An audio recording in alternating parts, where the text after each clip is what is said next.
I'm Cora Ruff, and I want to welcome you to this webinar entitled Rebuilding Life After Loss of a Spouse. I want to see if you can hear me. If you can hear me, let me know it through the chat box in the lower left-hand corner of your screen, just below the video.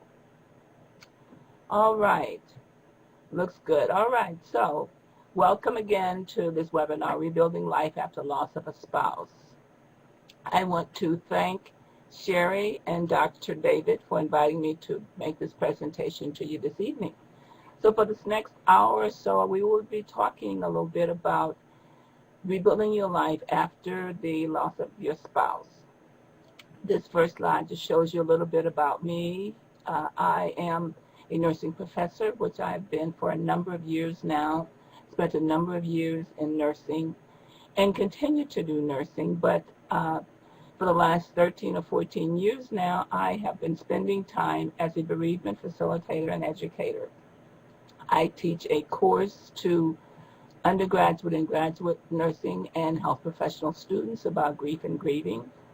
And I spend a lot of time providing workshops to local groups, to national groups as well. So it was actually the death of my 21-year-old daughter that led me on this new journey and on this new path. And so I am happy to share with you tonight a little bit about what I've learned about the loss of a spouse through facilitating groups for spouses who are surviving the death of their loved one. Tonight we're going to be talking a little bit about grief and loss in general. We're going to be talking about how the death of a spouse does impact us in terms of our feelings and our thoughts and our concerns. And then we'll talk a little bit about some strategies for coping following the death of a loved one. And including among those things will be, how do we stay healthy while we're grieving?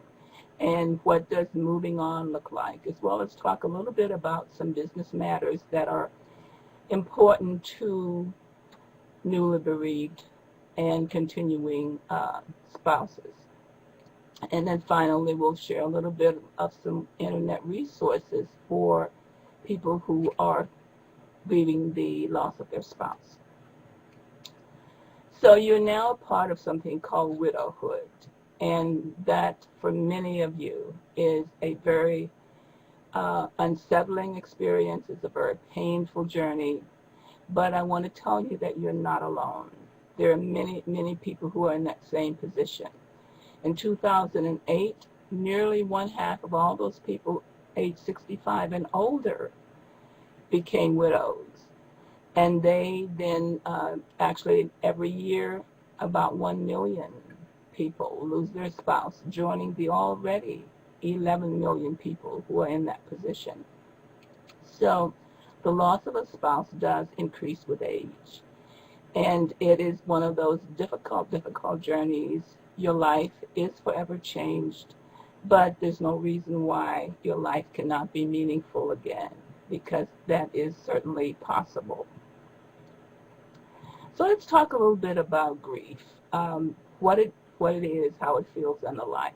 First of all, grief is the normal, natural response to a loss of any kind. It is a process, not an event. And by that I mean it is not an event that you're going to get over. It happens, and then you're going to get over it and be done with it. It is a process. It is an ongoing process. It is something that continues throughout our lives. It just changes. It's not forever acutely painful, but it does change as we grow and heal from that experience. There's also no one right way to do it. We each have to find our own individual path through grief. And it depends upon who we are, as well as a lot of other things that we'll talk about shortly. And there's also no time frame for grieving. People like to know, how long is this going to last? When can I expect to be done with this? Well, there's no time frame. I can't give you a month, a year, 5 years, or 10 years. There is no time frame. And grief is also an experience from which we can grow and learn. So responses during acute grief then, following the death of your spouse, there are a number of things that you will be feeling. And here's a list of some of those things. First of all, there's going to be some shock, some numbness, just not able to understand or even believe that this has happened. There may be things like disturbed sleep patterns. You may not be able to eat, or you may eat all the time. You may find that you've got funny feelings in your stomach. You may just feel sick or queasy. Any number of things. Headaches. If your spouse died from an illness, you may have some of those same symptoms that your spouse displayed. Another thing that happens during the course of acute grief in particular is there's a tremendous amount of confusion and inability to concentrate. You cannot concentrate on what you're doing because your mind is just all over the place. I want to also say right here that these symptoms will vary depending upon the circumstances surrounding the death of your spouse. For example, if your spouse died following a long illness, that's going to determine some of the symptoms that you display, some of the things that you feel and think. By the same token, if your loved one died from violence, whether it's homicide or suicide, whether they died in an accident involving a drunk driver, all of these things will influence the symptoms that you experience. Part of what happens in a situation where there's violence, where there's death due to a drunk driver, where there's homicide, or where there's suicide, is the symptoms are aggravated more, they're more intense, and they're more prolonged. That means they last a lot longer. So in addition to all of those grief feelings of anger, of guilt, of frustration, all of those feelings then are compounded by other kinds of things having to do with systems such as the legal system that may be involved. Any number of things then also impact how you respond to the death of your spouse. So you're going to have a lot of confusion. You're going to have a lot of not being able to concentrate or focus on what needs to be done. It's just as if your brain just seems to go into slow motion, or I like to refer to it as turning to mush, because that's about how it operates sometimes. In addition to all those kinds of things, there's also the feeling of memory loss. You cannot remember anything. You find that you can't remember what you did 5 minutes ago, or whether you did it, or what you're supposed to be doing. So all of these kinds of feelings do occur when we're grieving, and they are normal, natural reactions to your loss. So the good news is that those things do subside. They do get better. All right. Let's look a little bit now at some of the things that widows and widowers have said about their experiences during widowhood. One of the things they said is that their life is changed. It's changed in so many ways. One thing that happens is they look at life differently now. The things that used to be important to them are not as important, but the very important things become paramount in their lives. They don't take things for granted anymore. They don't take each other for granted anymore. They begin to spend time and express their feelings to other loved ones. So it's an opportunity then to be able to say to people, this is how I think of you, this is what I care for, this is why I care for you, and the like. So these life changes are indeed what happens when we lose a spouse. Another thing that happens is many of them expressed fears. They had fears about a number of things.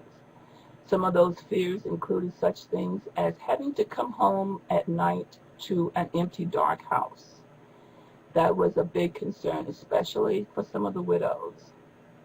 Things like driving alone, having to go across town, having to go around town alone when they have been so accustomed to doing so with their spouse. They also talked about the fear of growing old and retiring, um, growing old alone, that is, or maybe even living too long because they had counted on living with their spouse and now the spouse is no longer there.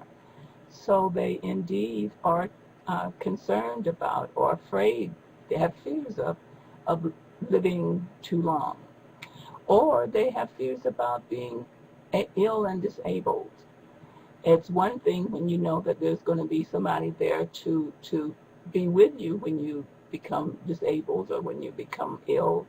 But when you realize that your spouse is no longer there, then they had fears about that. Another fear they expressed was having too much time on their hands. What am I going to do now? I don't have to do some of the things that I had done in the past. So they've got all this extra time on their hands. So we'll talk a little bit later about some things that they can indeed do with that time. And another fear that they expressed was becoming a burden to their children. They also expressed some of their feelings. One of the paramount feelings they had was one of loneliness. Tremendous amount of loneliness now, because particularly if they had an empty nest where it was just the two of them there, all of a sudden there's nobody in the house except the surviving person. So that the loneliness was very, very pronounced for them. They said also that they felt as if a part of them was missing, and that they felt just so socially isolated. Things that they used to do with other couples, they no longer felt comfortable doing because they felt as if a third person would be like a fifth wheel. So they just, a lot of social isolation. They were not as likely to go out. They didn't want a vacation alone. They also didn't want to be alone for the rest of their lives. So these were some of the feelings that they had, serious concerns about these kinds of issues. Another thing that the widows and widowers talked about were their dreams.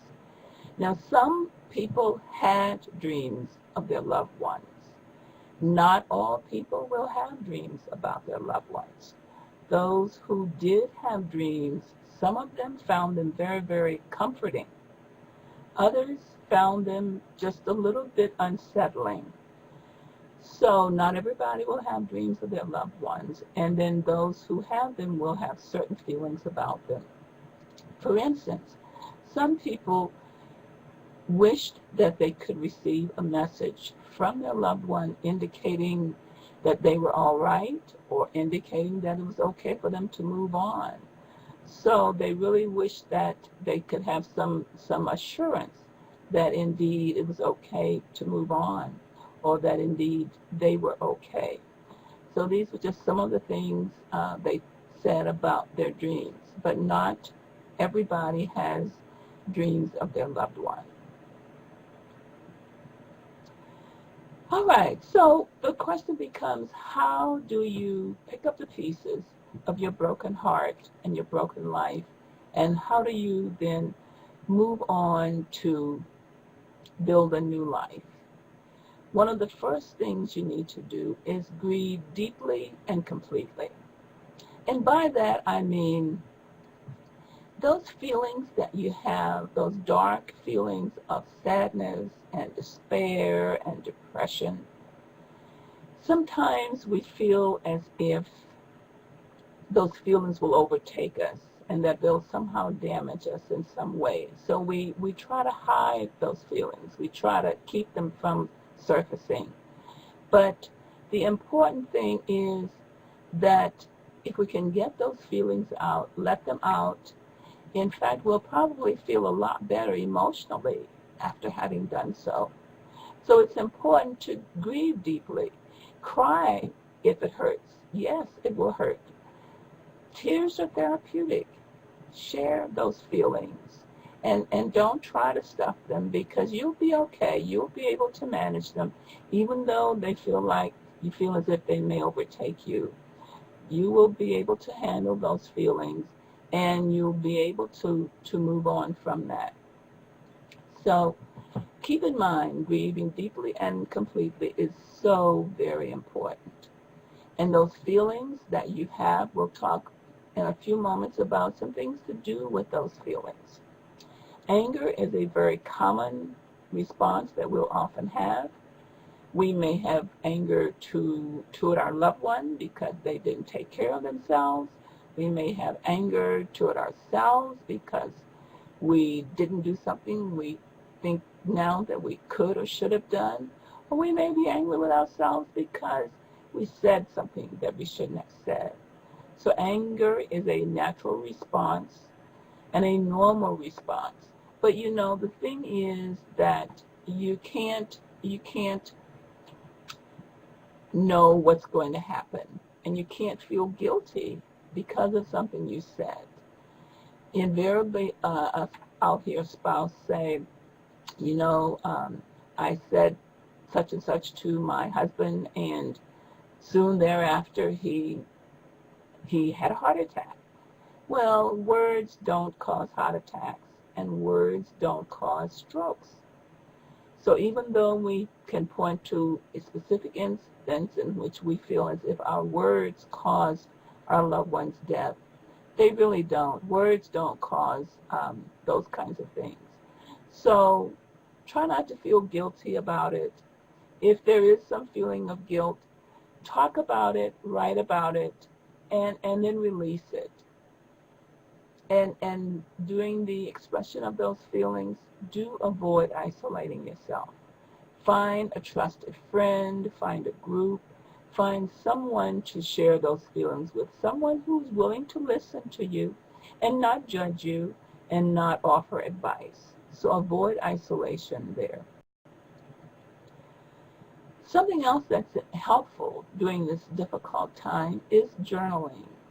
Journaling is an excellent opportunity to get those feelings out, to put them on paper.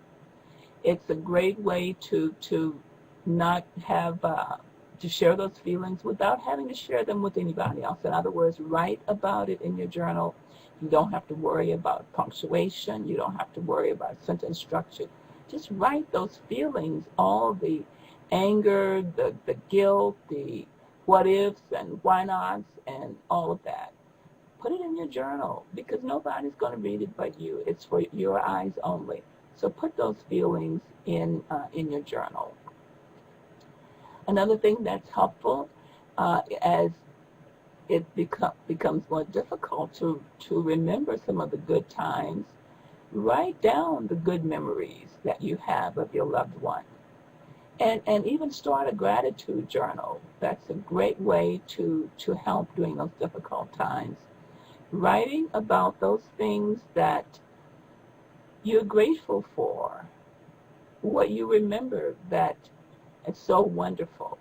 So for every negative thought, if you could come up with one thing that you're grateful for, even at the funeral services or the memorial services, what are you grateful for there? For some of the things that people said or some of the things that people did. The opportunity to express your gratitude is very, very therapeutic. Another thing that is important in terms of coping with this loss is the whole issue of saying goodbye. Now, goodbye is another one of those things that's a process, and it occurs gradually and over a period of time. And it actually begins at the memorial service or funeral service. That's the time when you kind of begin the process of saying goodbye. Now, it's not easy to do that, and I'm not going to pretend that it is, but it is to be taken in slow, progressive steps.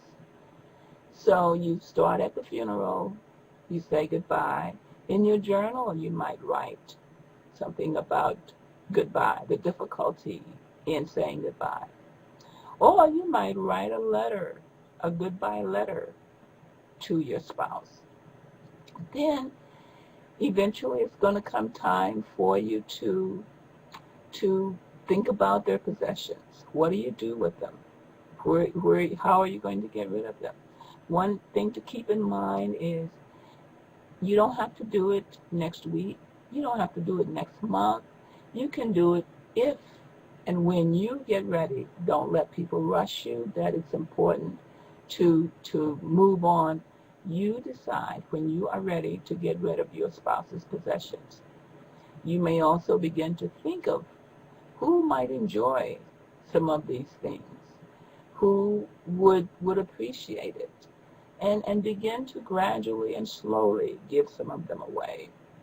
But don't be pushed into giving things away before you're ready.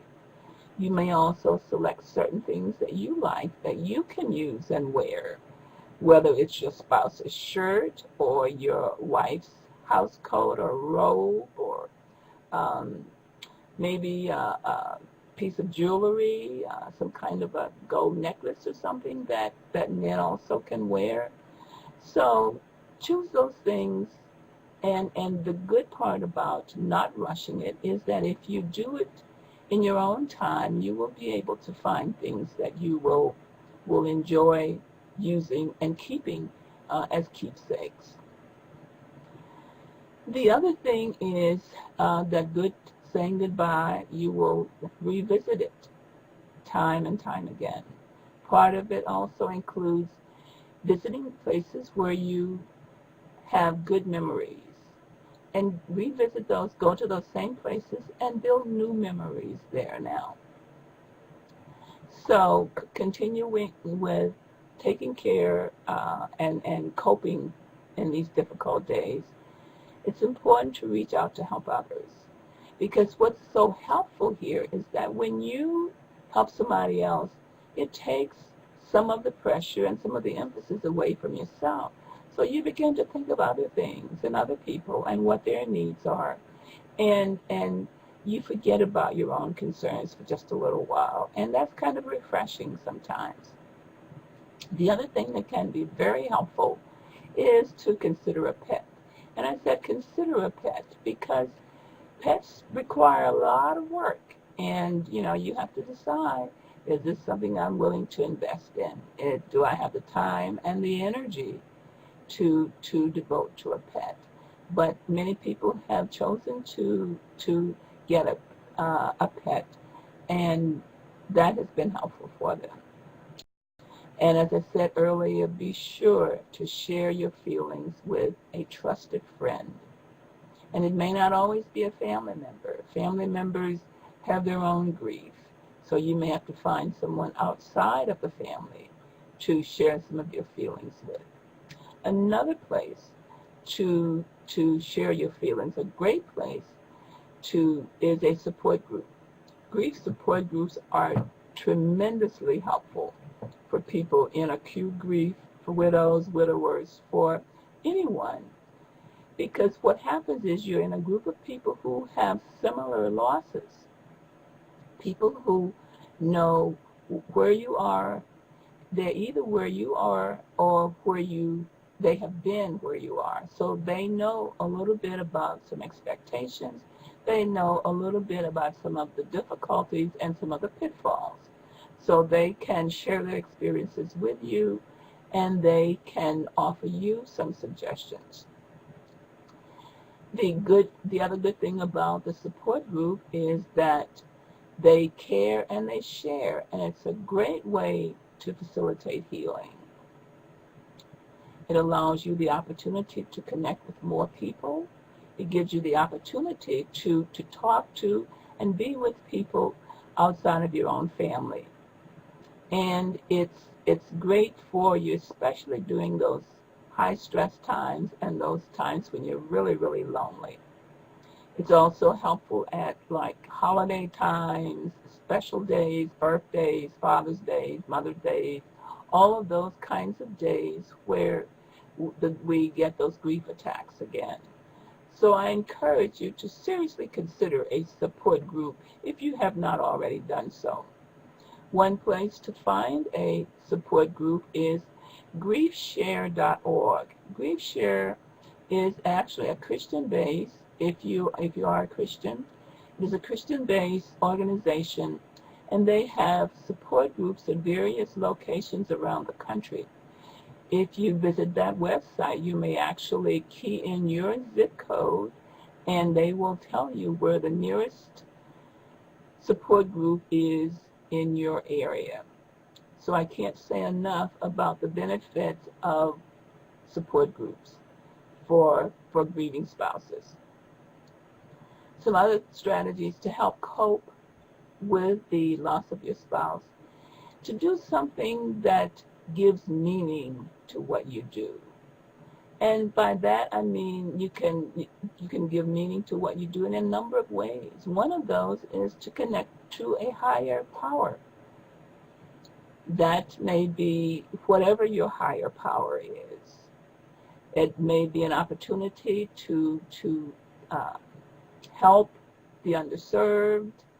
It may be participating in some community resources, some charities, or you might even want to start your own charity. We've got some wonderful charities that have been started by people who lost loved ones. For example, Mothers Against Drunk Drivers, that was started by a mother whose child was killed by a drunk driver. The Coleman Breast Cancer Foundation was started by a young woman whose sister died of breast cancer. You may also want to participate, say, in helping with getting legislation passed to protect people, to protect children, any number of things that you can do that give meaning to what you do. So a lot of things, reaching out to help others is so important. Another important coping strategy here is what we call continuing bonds. You know, we've had our spouse in our lives for 10, 15, 20, 30, 40, 50, 60 years, many of us. And as a result,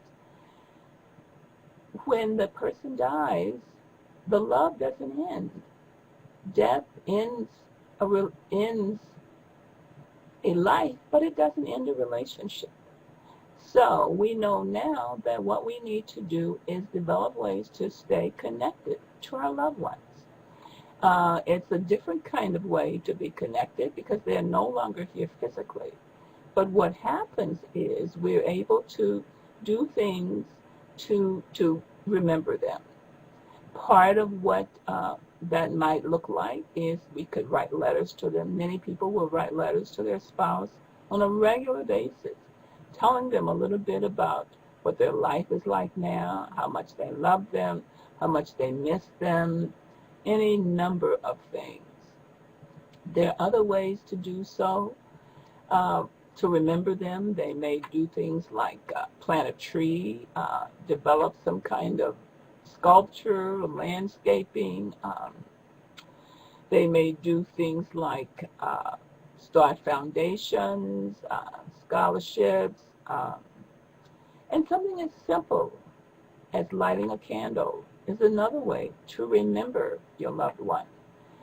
So the sky's the limit. You can actually even purchase a star, or rent a star, I guess it's called. So a number of ways to remember your loved one and remain connected to them.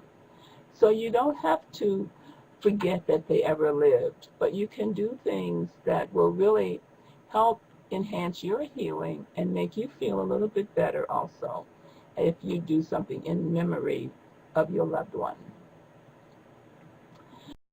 Some other things that might be helpful, especially in the early months and years of your bereavement, Having plenty of green plants and fresh cut flowers around, things that have life, just kind of force you to think of life. So kind of gives you a different focus and helps to lift the spirits a little bit.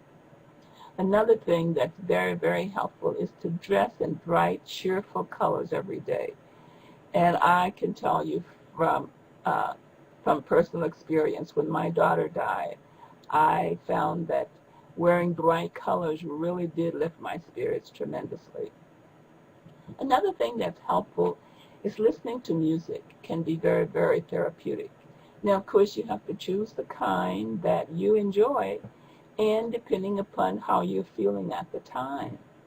So that if you want something that's going to help calm you a little bit, you might choose some quiet, somber tunes, not too somber, but something that's going to just soothe your ragged nerves, for example.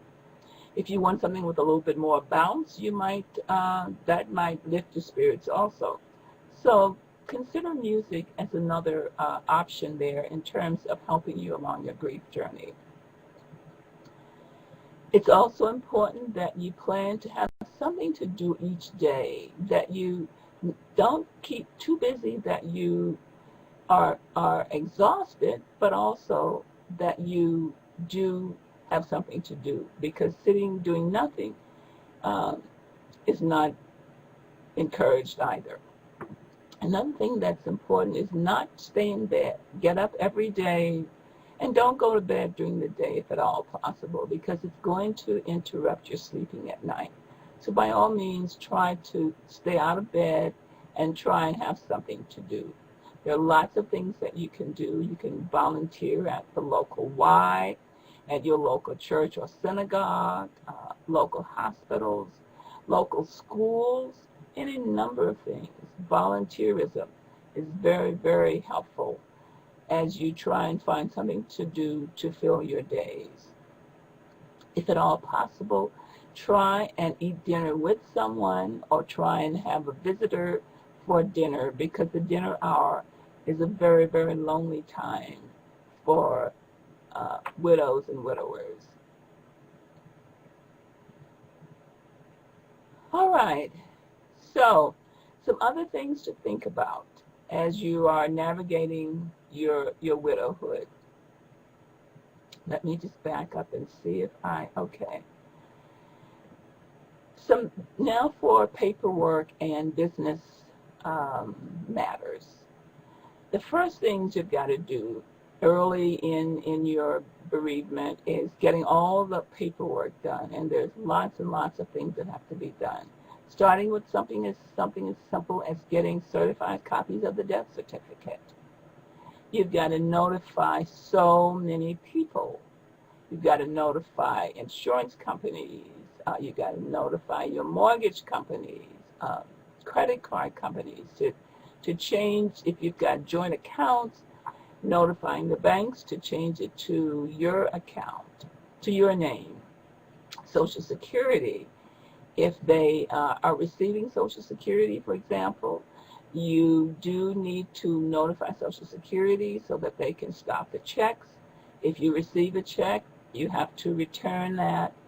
And you also will contact them to see what benefits you may have as a surviving spouse. If the spouse was a veteran, notify veterans. They do have a small stipend for burial expenses. They also will give the family a flag, and they may also have some benefits for spouses. So all of these are agencies and companies that need to be notified. Your employee, the spouse's employee rather, needs to be notified, and there may be some insurance policies, some benefits that you may not be aware of. So all of these things are important that you do early, usually the first couple of months following the death of a spouse. And of course, at some point you're going to need to seek some legal advice, because there will be things that you'll need to do in terms of the person's estate and the like. Other things that may need to be considered, like we talked about insurance companies to change beneficiaries, credit cards, we already talked about that, to transfer to your name. Motor vehicles, if your spouse had a motor vehicle, you'll need to change that motor vehicle to your name. Any things that you had jointly will need to be changed to your name.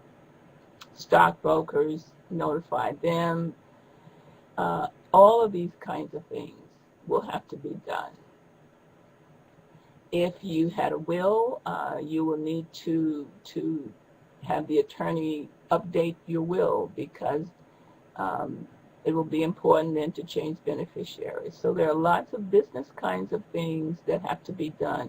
And of course, all these things have to be done in addition to grieving. So there you are with confusion and can't concentrate, and then you've got all these business matters that need to be taken care of. So it does make it very, very difficult. So here again, it's important to try and get a trusted friend who can help you with some of these kinds of things.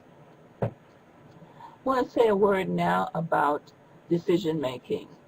We encourage people to not make any major decisions for that first year or so. So if at all possible, postpone making major decisions. For example, if you're feeling like you're going to have to relocate, before you make the decision to relocate, go and visit that place and stay for 2 or 3 weeks and see if that's something you're really going to want to do. If you're thinking about seeking employment, take a look at your finances first to see if you're going to need to seek a job right away or whether or not you can wait. So by all means, try to postpone major decisions for that first year.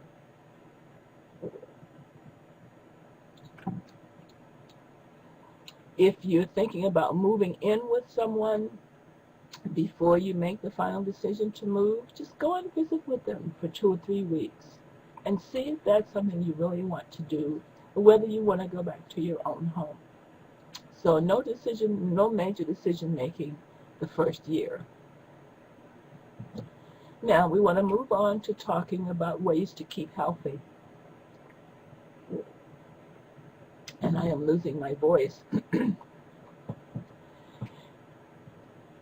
Being bereaved, or during the process of grieving, we are at greater risk for illness.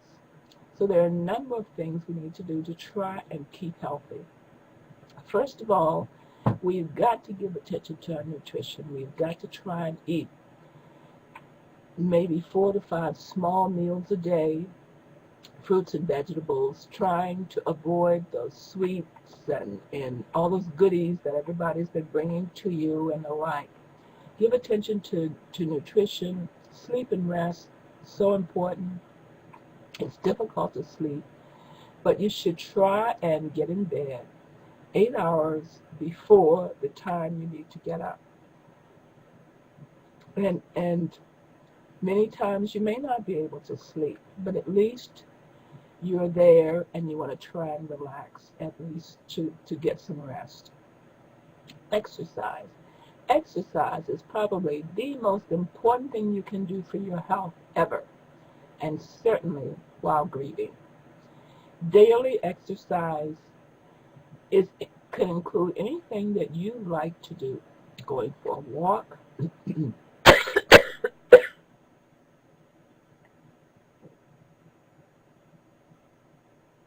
me. I encourage you to go for a walk daily.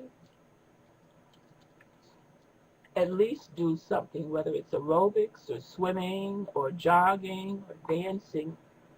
Whatever you enjoy doing, this is a great time to do it. Another thing that's important is to stay connected to people. We talked earlier about avoiding isolation. Find some outlet where you can be connected to people. Staying involved in life. You may want to take a course, go to a retreat, go traveling, just stay connected with people. I encourage you also to report any physical complaints to your doctor. If you have not seen a doctor in the last year, I encourage you to do so, because it is important that you do take care of your health. And one last thing here is that your body has suffered tremendous trauma. You can't concentrate, your memory's bad, and you're very vulnerable to accidents. So by all means, be very, very careful here. Be careful with walking and climbing, and be careful using sharp and dangerous instruments.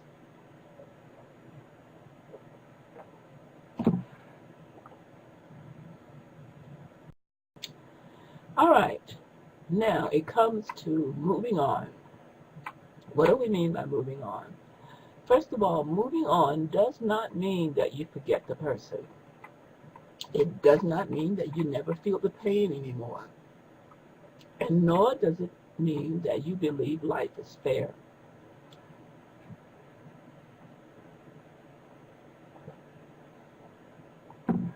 But it does mean that you move forward in spite of your pain. It means that you will experience a lessening of the pain. Moving on also means that you really can treasure the memories you had with your spouse and build on those memories. Share those memories with other people. It also means that you can try new relationships and try new things. And moving on also means that you understand that both joy and loss are part of life.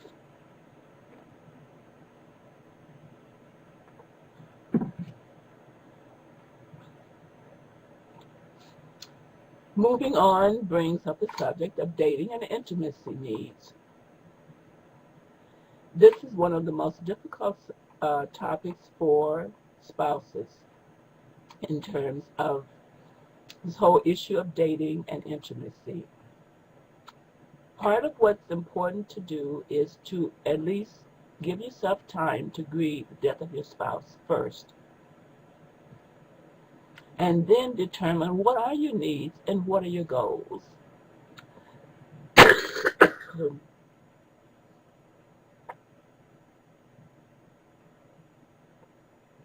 Excuse me. What is it that you want? If you want a relationship, decide what kinds of relationships do you want. Do you want a friend-friend? Do you want a romantic relationship, or just what? So it's important to decide what your own goals are. And don't let people push you into moving forward until you're ready. You are the person who's able to decide that.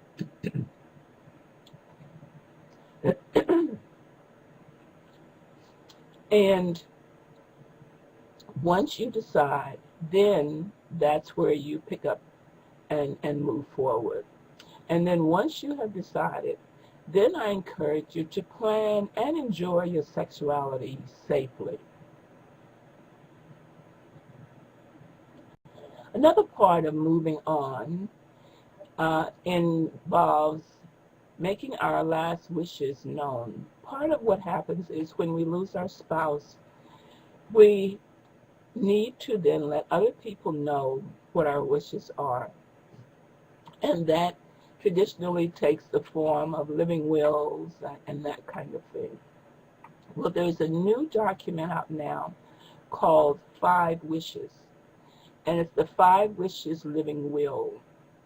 It's a very easy to use document that helps you to decide who you want to make healthcare decisions for you when you can't make them yourself.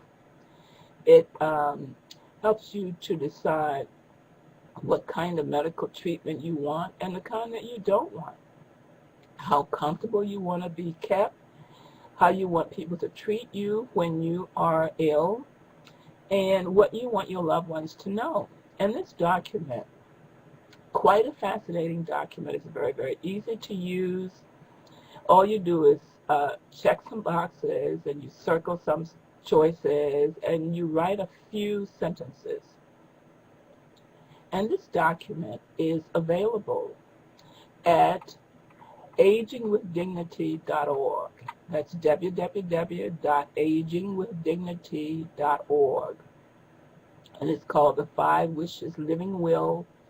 This document, once it's completed, it has to be witnessed and a number of things, but then it puts all of your healthcare advocacy and all of that information available in one location, in one document. There's a phone number there where you can call to obtain copies of it as well. So I encourage you to think about completing a 5 Wishes Living Will if you have not already done so, because it will be more important than ever now that you let someone else in your family know what some of your wishes are. You may have already shared it with your spouse, but now that your spouse is no longer here, you want to share that with someone else. To kind of summarize now, we've talked a little bit about widowhood, and I want to tell you that you're not alone. You are in a large number of people. You are among a number of people who are widowed now. Many of you will be struggling with bewildering feelings of sadness and anger and loneliness and fear and guilt and any number of things. Some of you will be struggling with new roles now about, you've had certain roles, and all of a sudden now you don't have those same roles anymore. And some of you are even struggling with potential financial issues. Even though life will never be the same again, you can really find a satisfying path through grief. You'll be able to do that if you get support from other people, if you are personally persistent and patient. Be patient with yourself. As they say, Rome wasn't built in a day. Give yourself time to achieve these goals. So be patient with yourself. Try and develop continuing bonds with your loved one. Reach out to help other people and begin to rebuild your life. You will be able to do it. I encourage you to just hang in there. Here are a few resources. There are a number of grief books that are available, magazines. Elder Hostel is a great place for courses, for travel and the like. Hospice Foundation, lots of support groups, as well as grief education. Your local church or synagogue is often helpful. This next resource is called Funeral Plan Workbook, and that is a site on the internet. There's another site called SeniorAnswers.org. It has a number of resources for help around the house, for gardening. It's a great resource. I encourage you to visit there, SeniorAnswers.org.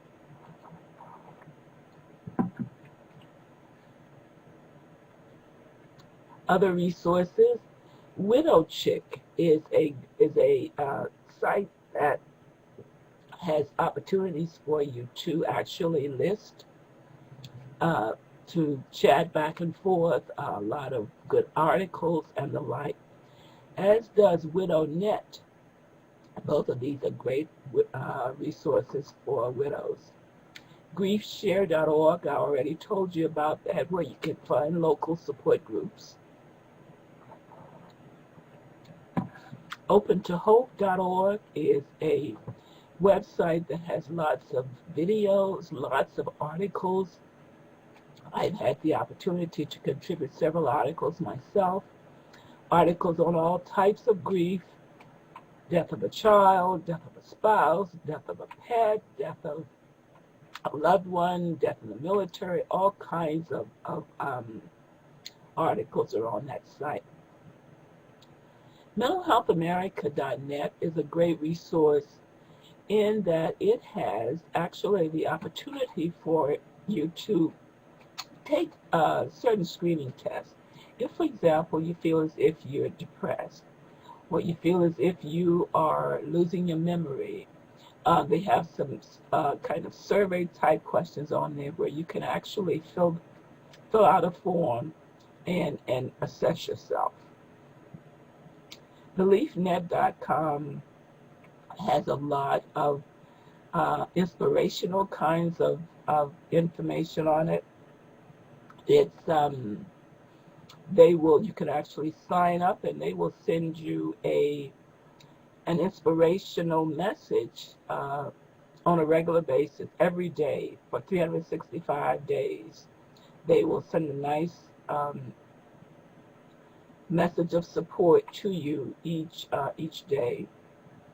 The AARP site has information on grief and grieving and information for widows and widowers.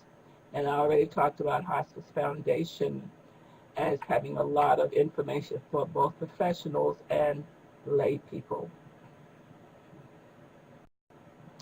I want to thank you for sharing with us tonight. I want to also tell you about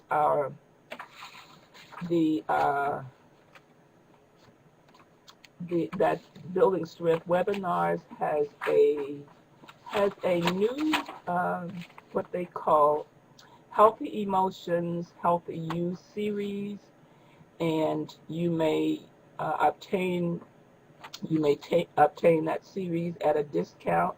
The information is available on the website. My previous webinar on grief and loss, living fully after loss, I believe is included in that. So I want to encourage you to look into Healthy Emotions, the Healthy You series. And there basically you will see some information about me. And now I encourage you to actually, if you have questions or comments, feel free to go to the chat box in the lower left corner there and send me a message. Okay, so are there questions or comments? Anybody?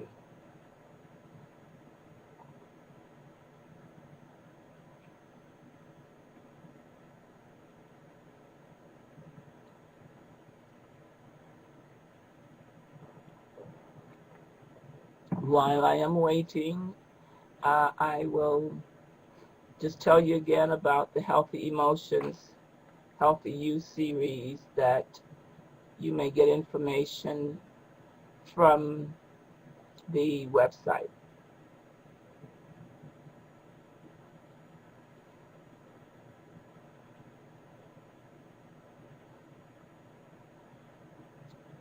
And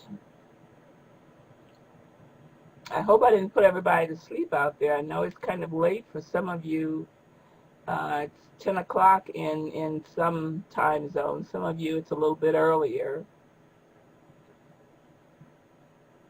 I think one of the things I did want to say a little bit more about is certainly the death of a spouse will vary with the cause of the death or the circumstances surrounding the death. In situations where there's been violence involved, that the spouse will certainly have more complicated grief. They'll have more intense feelings, more intense symptoms, fears and concerns, and they last longer. So that does impact your grief journey considerably. All right.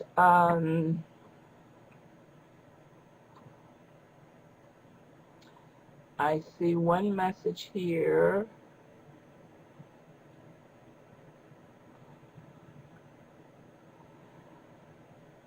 someone who lost their spouse about 11 years ago. They have a grandchild. They will never know his grandfather. Something that I could do to help him know his dead grandfather. Some suggestions. Things like talking about the grandfather will be very, very helpful. Pictures. Many people do find that they're able to share pictures with the children, grandchildren, do things with them that their grandfather enjoyed doing, but certainly having pictures, certainly being able to share that with him, and any kind of information that he would not have had that you can share with him will be very, very helpful as he gets to know his grandfather. Another person said, I lost my husband several years and I still feel stuck.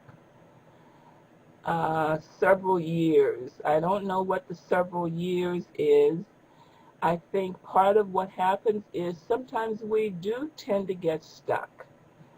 And we talked about some of the things tonight that can help us to move forward. But part of it is reaching out to help other people. And I think the other thing that's so important is that indeed we must grieve the loss. And that may mean crying, bawling, not being afraid to get those deep, dark, sad feelings out. Some people say, I don't want to talk about it.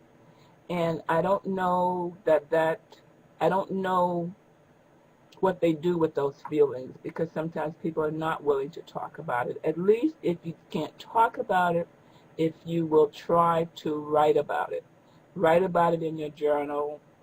And maybe even you may want to think about professional help to see if there's some way that you can get unstuck. So I encourage you to give that a try, fellas. Thank you so much. No questions. Just so grateful that you're there. I lost my husband 5 months ago and really appreciate you. I am so sorry for your loss. That is, I'm sure this is a very, very difficult time for you. We are still awake. Great webinar. Thank you. I have 2 sons that I'm afraid have never grieved properly. Is there a why I can bring them out? They refuse to see a counselor. Unfortunately, men in particular are a little bit more closed about their grief. Or is there a way, I guess, I can bring them out? It's very, very difficult. Part of what happens is if we can encourage them to read about grief. There are some great books out there on grief and grieving. In fact, there are a couple written by men entitled things like Swallowed by a Snake is one grief book written by a young man. Another one is, oh gosh, let's see. I've got several right here that I can't see offhand what the titles are. But I tell you what, Michelle, if you will send me an email to Cora_Ruff@verizon.net, and I can send you some of those titles of some of those books that might be helpful for your sons if they are at that point. But sometimes, we do all we can to help our family members grieve, and we're not always able to get them to the point we think they should be. And sometimes they go on to grieve down the road. For example, I remember one book written by a young woman who became a therapist who lost her brother as a teenager. And it was not until she went through a divorce and went on to get her doctorate in psychology, I believe, that she really began to deal with her grief. So sometimes it takes a little bit longer than others. I think the name of the book is Courage to Grieve by Tattlebaum is her last name. I think it's Judy Tattlebaum. And she's one who talked about her journey through grief. So we're not always able to get people to grieve at the time that we feel they should. All right. Are there other comments or questions as we begin to wrap this up?